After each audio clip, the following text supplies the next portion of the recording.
Actually, what did you me do? and Thomas were watching a bunch of SNL clips last night. Weezer, Ride or Die. And I thought a good topic would be Ride or Die. Me and Thomas know each other's, but like, do you have a favorite era of SNL? To be honest, the 70s I liked because they had a lot of good musicians on. Mm-hmm. The 80s, there's barely any footage from the 80s.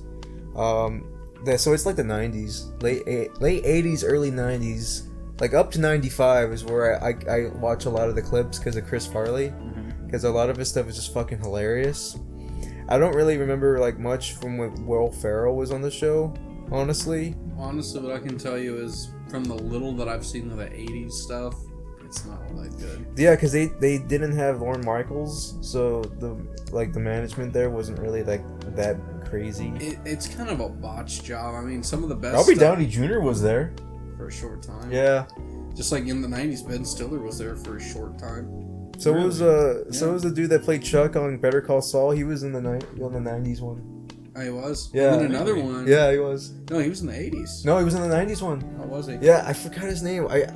Michael McKean? Yeah, well, no, I thought he was in the 80s because that's how him and Christopher Guest met, because Christopher Guest was a cast member. No, he was also in the 90s too. Like, he was on there when Will Ferrell was on a cast member. So, yeah, I think for like 2 seasons, I believe. And then another one that you might not know, Austin, is Sarah Silverman started out. Yeah. Really? In the early 90s. Whenever you watch... You remember the Lunch Ladyland song? She's in the background. If you look closely, she's dancing to it.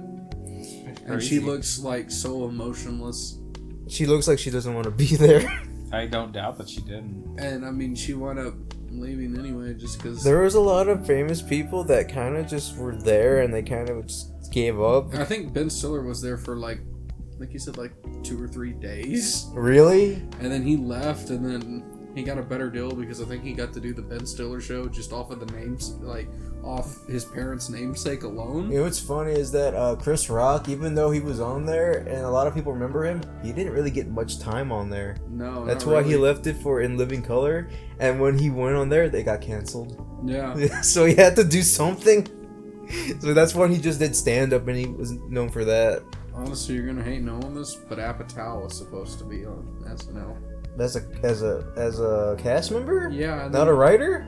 No, yeah, not as a writer, as a cast member, and he lost it because apparently there was somebody that came up that said, "It's all right, Judd, I got this," and it was Rob Schneider. Rob Schneider took the chance because apparently Lauren was really close to hiring him. Really? Like really, really close. So Judd Apatow could have been the copying guy? He could have. Yeah, he could have.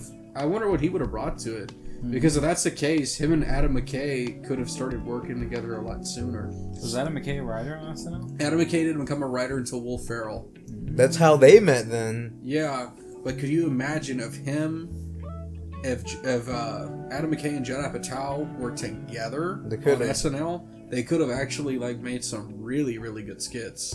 I just remember that Bob Odenkirk was a writer. Mm-hmm. He was, and but he also was a writer for Second City. That's his brother wrote for The Simpsons. Yeah, which I find funny. I think Bob Odenkirk was in the skit. I don't remember or not. I don't remember. I know he's in Wayne's World. Oh, he is? Yeah, he plays one of the nerds. I know he's in Cable Guy.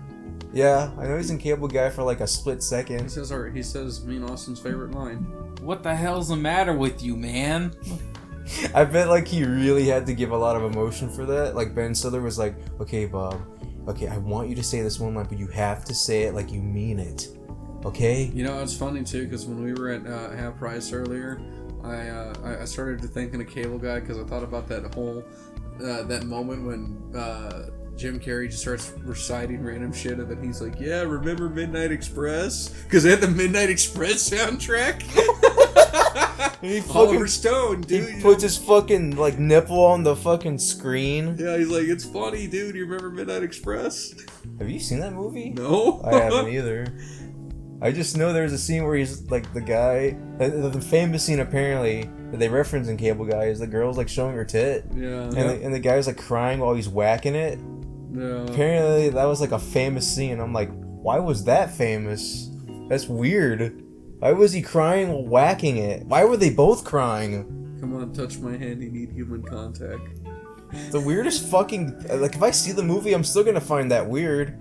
I just know it's about a guy who smuggled drugs and like. And remember Cable Guy, you got to get your favorite reference. What? When he kicks Matthew Broderick and he's like, remember Kevin Costner, Waterworld?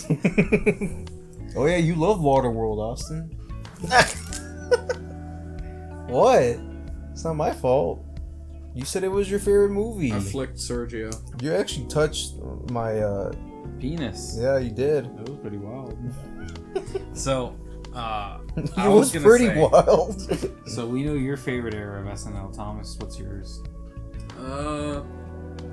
Honestly, I love the 90s, but I'm probably gonna have to go when Hader and Sandberg. Oh, that was good. That was to me the last time that was ever good to me. Yeah, because I mean, again, we had Hader, Sandberg, we had Jason Sudeikis. Jason Sudeikis. Yeah. They all actually had something to put on the table. Even Kate McKinnon, or not Kate McKinnon, Kristen Wiig.